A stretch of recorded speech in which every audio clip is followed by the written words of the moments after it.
In the darkest part of the human heart, the most powerful redemption can be born. This story you are about to hear is not a simple Bible lesson. It is a brutal, raw, and real transformation. If you ever thought you were too imperfect to be forgiven, this tale will change everything you believe about mercy, repentance, and divine love. What you are about to witness is one of the most tragic falls, and one of the most glorious returns in all of sacred history. Before diving into this profound and revealing story, be sure to subscribe to the channel and activate the notification bell. It's not by chance that you've made it this far. Someone needs to hear this story. Maybe it's you, or maybe you're the bridge for someone else. Share this video, leave your comment at the end, and allow this message to spread like fire among sleeping hearts. Let's begin. Under the pale light of pagan fires, blood flowed through Jerusalem like a forgotten river of sorrow. Screams echoed off ancient stones, not of warriors or beasts, but of mothers. Mothers mourning what they could not save. Power had changed hands, and with it, innocence was the first to die. The boy who once watched his father pray with trembling lips now stood crowned, his heart still unformed, but already shadowed by whispers not his own. 12 years old, and ruler of a sacred land. 12 years old and a throne too large for any child. But power does not wait for readiness, it consumes. The palace grew cold not with winter, but with silence. The silence of torn-down altars, broken covenants, and sacred things buried beneath gold and marble. Strange men with colder eyes circled the young king, speaking of gods older than memory, of magics darker than night. They promised strength, they promised legacy, and they fed the seed of rebellion growing within him. It didn't take long.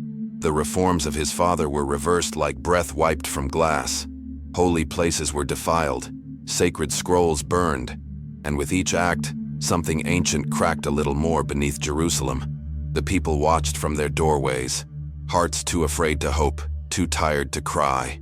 Day by day the city transformed, once filled with music and incense of praise, now soaked in ash and smoke of forbidden rites.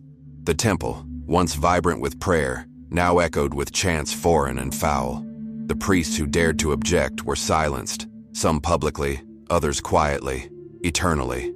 And still, the king smiled, more confident, more isolated. The boy was gone. In his place stood a vessel. Among the murmurs of the people, a shadow returned. Isaiah, the prophet of old, weathered by time but unwavering in spirit. He confronted the king, not with rage, but with truth.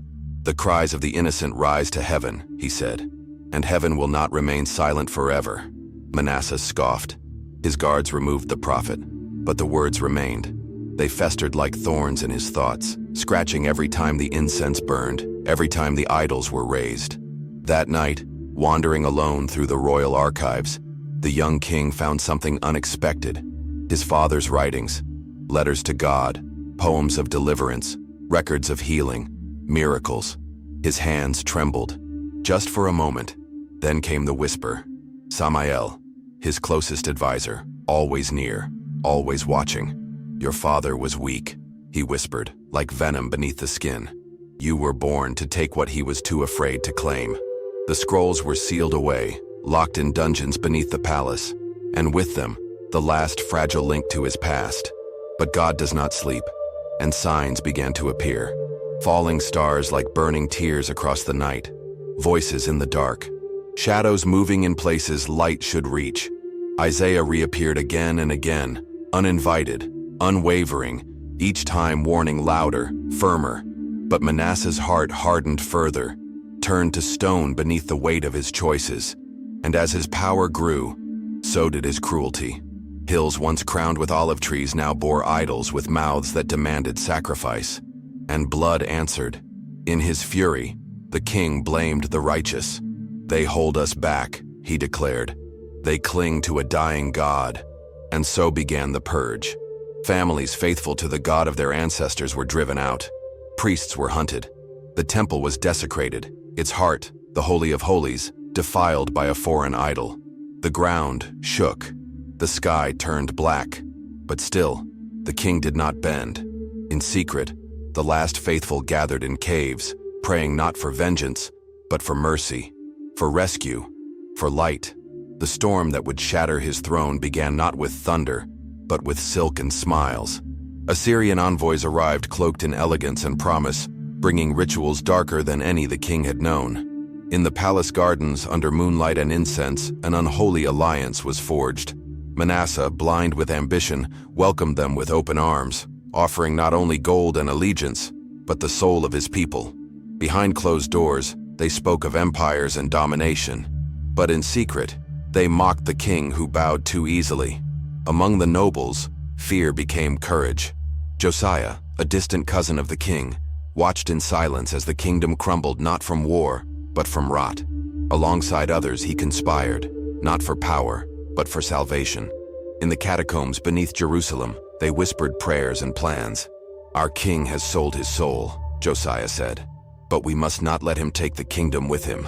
But secrets are short-lived in a court ruled by paranoia. Manasseh had ears everywhere, and when the rumors reached him, the fury was swift. In a single night, nobles vanished. Some were dragged to dungeons, others were executed before the rising sun. Josiah escaped by mere fate, fleeing into the wilderness with those who still dared believe. And then, it happened. A ceremony, dark, feverish, twisted.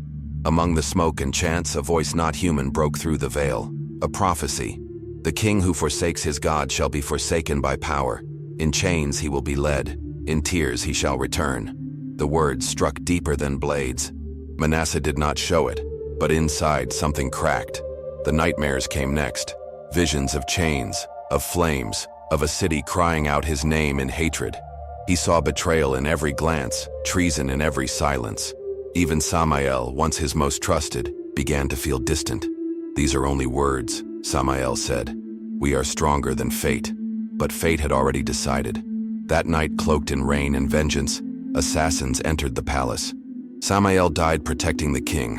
Whether out of loyalty or guilt, no one would ever know. His blood was the first price paid. Grief didn't humble Manasseh, it devoured him. He ordered tunnels built beneath the palace, secret chambers only he knew. His orders turned frantic, brutal. Every whisper of dissent was met with iron and fire. He slept in a different room each night, surrounded by guards and pagan charms. Jerusalem trembled, not from war, but from fear. In every shadow, citizens saw madness. In every wind, they heard the cry of justice long delayed. The prophecy haunted him, but nothing could stop what was coming. It came during a feast. Wine spilled, laughter echoed, and then, steel. The Assyrians, once welcomed as friends, turned with cold precision. Manasseh was seized, bound in bronze. Dragged through the streets he once ruled, his people watched, not with rage, but with hollow eyes. They had no tears left, only silence. Shackled and humiliated, the king was cast into a foreign prison, left in filth and chains, forgotten by the world, but not by the one he had forsaken. In the darkness of that Babylonian cell, time moved like stone. Days melted into years, dreams into regrets, and in the silence memories returned, not of power, but of his father, of prayers whispered at dawn, of promises once believed, and with those memories came pain, the kind that doesn't wound the flesh, but splits the soul. The temple was gone, the city bleeding, families destroyed, and it was all his doing. He wept, not once, but every night, and in his tears a prayer formed, not for escape, not for glory, but for forgiveness. It came like a whisper, cracked and broken. "Lord, I have sinned more than any before me." He offered no excuse, no bargain, only a shattered heart, and sometimes that is enough. Word spread. Priests he once hunted found him, not with swords, but with compassion. They spoke not of vengeance, but redemption. The God he had once rejected answered, not with thunder, but with mercy. Manasseh was released, returned to Jerusalem, not with banners or celebration, but as a man reborn. And the first thing he did was tear down the altars he had built with his own hands. He touched each stone. He wept over each idol. He purified the temple, and with each act, reclaimed a fragment of the man he was meant to be. The road was long. The scars were deep, but he walked it. Night after night he rebuilt, not only walls, but trust. Not only shrines, but the soul of a broken people. They did not forget, but they began to believe.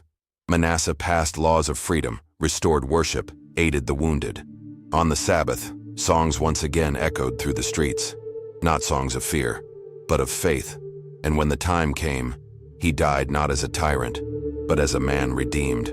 There are stories that entertain, and there are stories that break you open and rebuild you from the inside. This is one of those stories.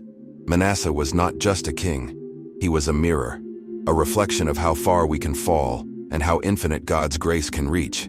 He proved that no darkness is too deep, no soul too lost, and no past too tainted when met with genuine repentance. His life reminds us that it's not how far you've gone, but how willing you are to return. If your heart has been wandering, if you've believed the lie that you're too broken to be forgiven, this is your moment. Stop running. Open your mouth. Whisper the truth. Just like Manasseh, you don't need to earn it. You just need to surrender. And if you feel that tug in your chest, don't ignore it. That's not emotion. That's invitation. The same God who met a broken king in chains is calling you now.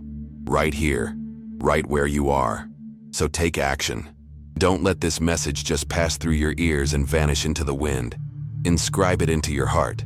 Subscribe to the channel, not just for more videos, but for moments that could change your life. Follow Jesus, not because it's easy, but because it's the only way to real freedom. Comment below, God's mercy is greater than my past. Let the world hear your declaration. Let hell tremble at your decision. You're not alone in this journey. Every view, every share, every like, it's part of building something bigger than content. It's about building a revival, and it starts one story at a time. If this spoke to you, then be the echo that speaks it to someone else. Share it, talk about it, live it. This is more than a video, it's a movement. I'm Oliver. I tell stories not to impress, but to awaken. Because I've walked through my own shadows. I've felt the silence of guilt, and I've tasted the freedom that only Jesus gives. That's why I'm here. That's why I'll keep showing up. For you, for truth, for light. Until next time, stay strong, stay tender, and stay in the fight for your soul. You are seen, you are loved, and you are never too far to come home. I'll see you in the next video.